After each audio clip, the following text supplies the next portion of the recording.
Alright guys, welcome back. Get your butt out the welcome back to Second Island, where I'm stuck with you guys and we are always smiling. Now in today's video we're going to be doing some fried chicken with some buttered mashed potatoes. That's what we're doing today. It's going to be a vibe.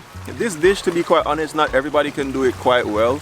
It's a little bit tricky even though it's a bit simple, but yeah, I'm going to walk you guys through, because I tell you guys all the time, I'm not no cooking expert or guru. I'm just a regular person just doing some cooking out here and just enjoying myself. These videos are definitely for me. I do these videos so I can come out here and relax, and when I don't come out here it feels a little bit strange, so yeah, I'm gonna show you guys how to do that fried chicken, and yeah, hope you guys enjoy the video. Alright, so the first thing I'm doing, I'm getting the fire really hot. Then I'm gonna boil up the potatoes. I'm going to actually be doing a potato with sweet potato as well, so it's going to be a nice mix. And start that part off. Fire seems to be going good. Alright, so I like using the potato peeler because you don't waste as much if you're using a knife. If you don't have this, use a knife, but you tend to lose a lot of the potato. Or another way that I like to do it sometimes, I don't even remove the skin, because the skin has nutrients as well, so I just clean it really well. And you can do it with the skin. Either way, it's good for you, it's good for you. Maybe I'll take you guys closer to the river. I know you guys like just chilling out there, so let's do it. Alright, so that's as close as I can get comfortably.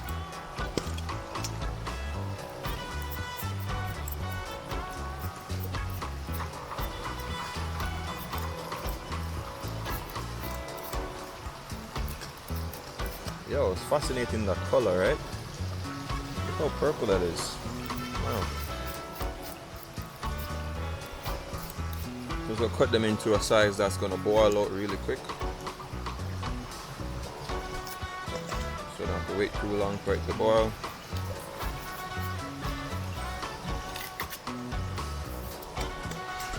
Best to cut it on a cutting board, is a lot safer, but yeah. Let's get into the pot. Alright, this should be good, yep. It's bubbling up. Make sure you salt the pot. And then add your stuff to it. Watch out for the splash because it's gonna burn. Alright, cover the pot and let that go on. Alright guys, so I'm about to prepare the harder part of the dish, which is going to be the chicken. Now first and foremost, the chicken was already marinated. So the marinate was basic. It's just everything is in powder form, which was powdered garlic, powdered onion, oregano wasn't powdered, white pepper, sea salt, mustard powder, all of those stuff were inside of it. And then a bit of soy sauce. Left that to marinate overnight, and trust me, when it marinates, it's going to be like a way better flavor. And then I'll show you guys the batter version. The batter version is where I'm going to be a little bit crazy. I'm going to use soda. Before you guys get freaked out and be like, yo, what, soda? Soda is actually going to add aeration to the batter. So when there's more aeration, it's going to be more bubbles, and that's going to mean that the chicken is going to be a lot more crispy. So your crust is not going to be dense. It's going to have more of more air to it, so it's going to be light and nicer. All right, let's get to that part, and I hope you guys are not freaked out by it. All right, so you guys can basically see, like, I got a couple bowls, so you can choose whichever bowl you want to do whatever. The first part, easiest part, which is just getting just the flour. So that's your first dipping flour, yeah? You don't need to have a whole lot of flour, you just need to have enough so you can just dip the chicken in first. So the next flour that you're going to actually eat is going to be the one that has like the seasonings in it or whatever the case is. So you get a bit of flour there. Alright, remember, I'm probably using a lot more flour because I'm only using 2 leg quarters, so I don't really need so much flour anyway, but yeah, just make it easy enough so that you can have your things dipped into it easy. And then generally in Jamaica we don't really have measurements for stuff like that, so we just pretty much just wing it. So what I'm going to do here, I'm just going to put all the seasonings into this and then store it into that. Alright, and that's pretty much basically all the seasoning that you need. Most time seasoning measurements are normally like 1 teaspoon, 1 tablespoon, but it's all dependent on how much flour you're going to actually have. So I'm going to pour all that into the flour right there. So just use your common sense. I won't put like an exact recipe because I'm not using an exact recipe. I'm just doing everything freehand. But I will put the ingredients in the description box or something so you guys can actually see all of them and remember. Alright? When you look at the powder, you might not be able to see it here, but when you look at the flour, it definitely, you can see like all the seasoning grains and stuff, so you know, and it smells good as well, so you know that yeah, this is seasoned enough. But remember, the chicken is important. Once it's marinated really well, you're good. All right, here comes the oh my god, he's so weird part. First, you need the eggs. Normally, it's better to crack eggs individually, so if one is spoiled, you don't ruin the whole batch. But I got lucky, these two are good. So now here comes a funny business. Well, matter of fact, I don't want to lose each other combination, so let me mix this part in first. But I must add a little bit of onion powder because I feel like it. Again, guys, you can use whatever it is that floats your boat. And a little bit of salt. Whatever you want to add in it, you can add in it. It don't really matter. Do it to your own flavor. And then here comes, this is ginger beer. To be quite honest, you can use any soda, but preferably like a lighter color soda for me personally, because if you use like Pepsi, it's gonna be dark and it's gonna look weird. Ginger beer is pretty light, so I'm okay with that. Plus it has ginger flavor, so I'll work with that. But this one bigger, so let's just add that. And you really want to add enough so that it can be like a batter. So you don't want to kill the eggs. Put too much soda. So there already, as I said, you can see the aeration happening in the eggs. See that? All the bubbles. You want that for your batter. And then you're gonna add a bit of flour. Add enough so that it's thickened up enough, but you don't want to make it like to dumpling consistency, because that's going to make your chicken, it's gonna make your chicken batter too thick. Look at that, you see that? There's a lot of air bubbles in there already. I think I could add just a little bit more flour.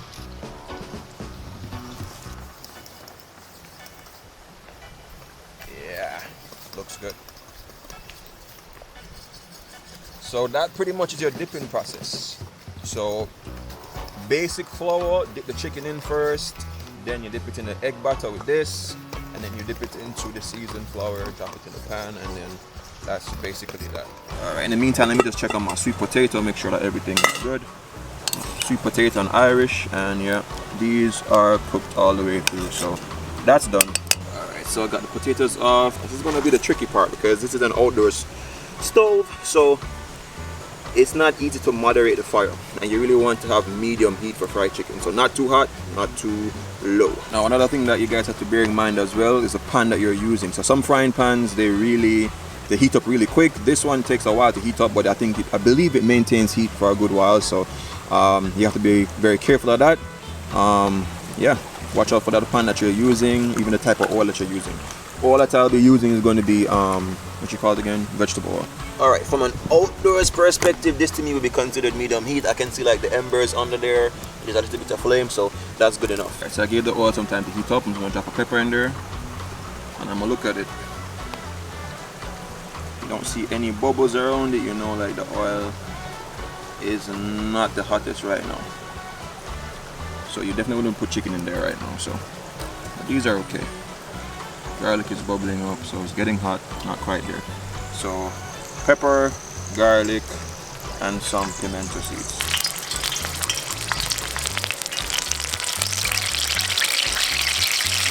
Alright, so let me try to show you this basic flour.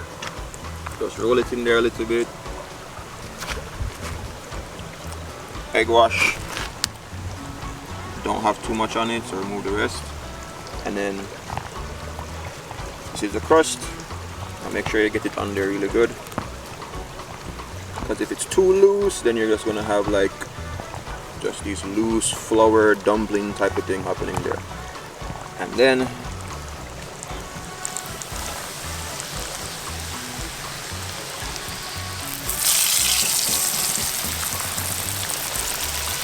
nice.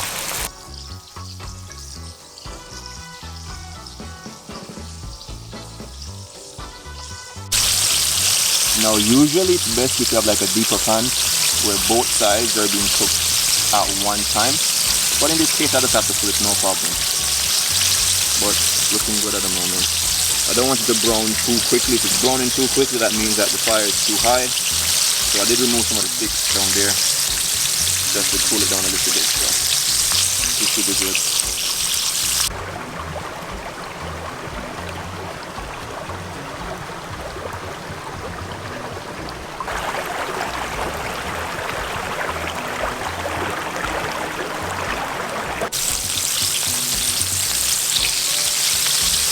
Alright, usually the legs are going to take about 14-15 minutes around.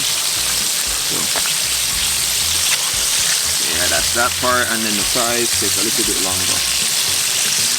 Thighs are going to take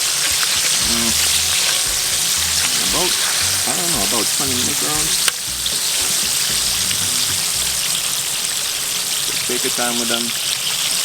And just remember your cooking time. So remember the legs went in way before the thighs. So I have to remember that.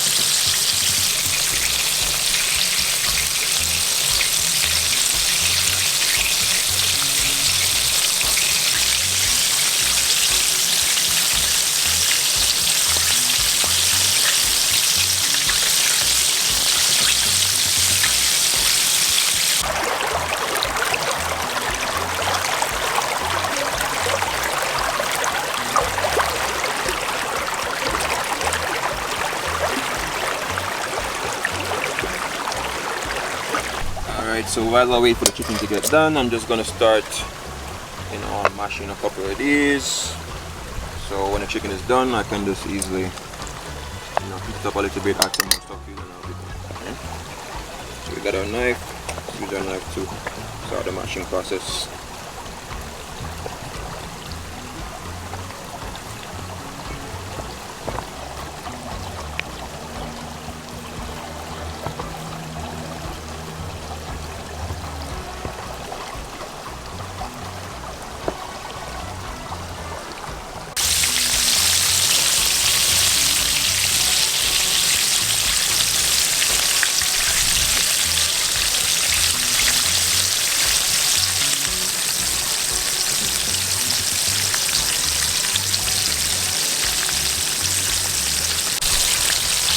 The legs should definitely be done. Once you stick the chicken and it falls right out, you know the chicken is done. So I'm going to check out the legs and I'm going to put it right here. This is the bacon rack so it stays warm and doesn't really lose the crisp.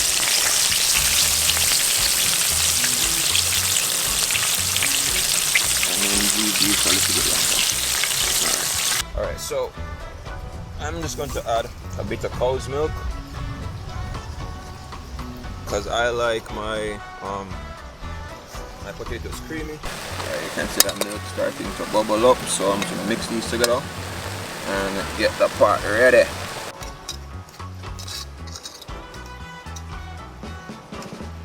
And just add a bit of salt to that. Nice and creamy. So we can start the dish.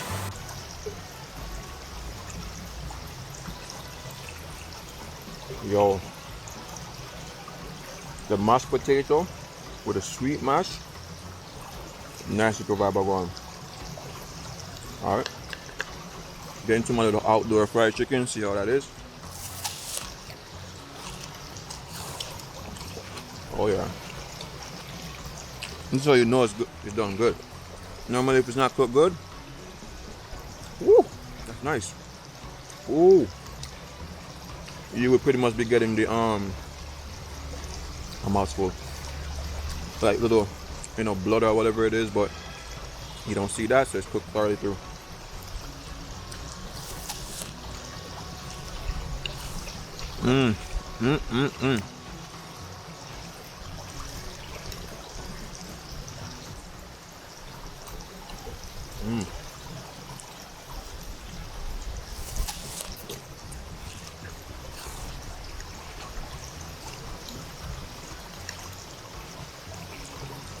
This mash is so good. I know somebody's saying, where's the vegetables? I don't know.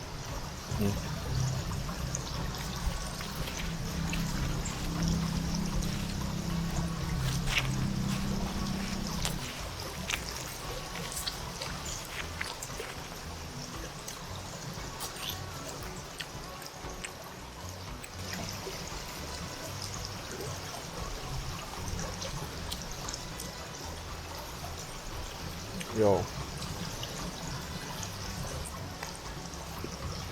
So good, properly cooked. You guys can see that. If you cook it too fast, guys, it ain't gonna be worth it. Okay. Okay.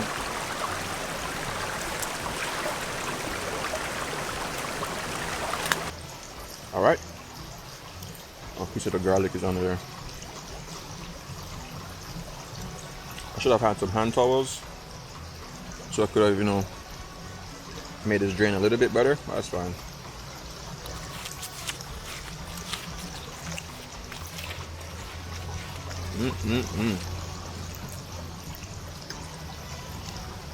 Yeah, boy.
I like this part. This part is a liver or something like that.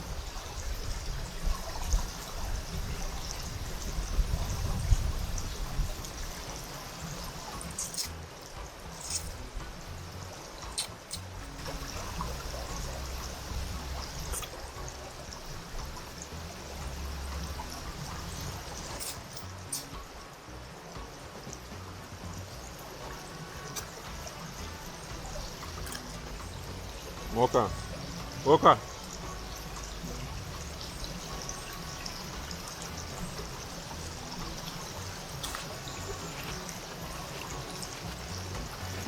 Yo. That was a freaking good meal. I really enjoyed it.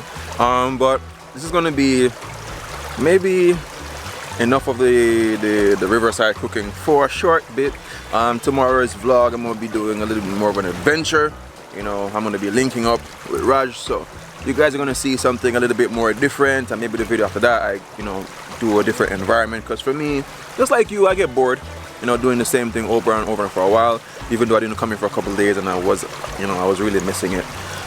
My stomach is full, I'm happy. I hope you guys try that recipe, or maybe even show, not even a recipe because there was some measurements, but maybe even show me, like, you know, how you do your fried chicken. You can tell us, you know, your ideas and stuff like that in the comments. And remember to see things, guys. Love, nature, adaptation, and always remember, keep the link.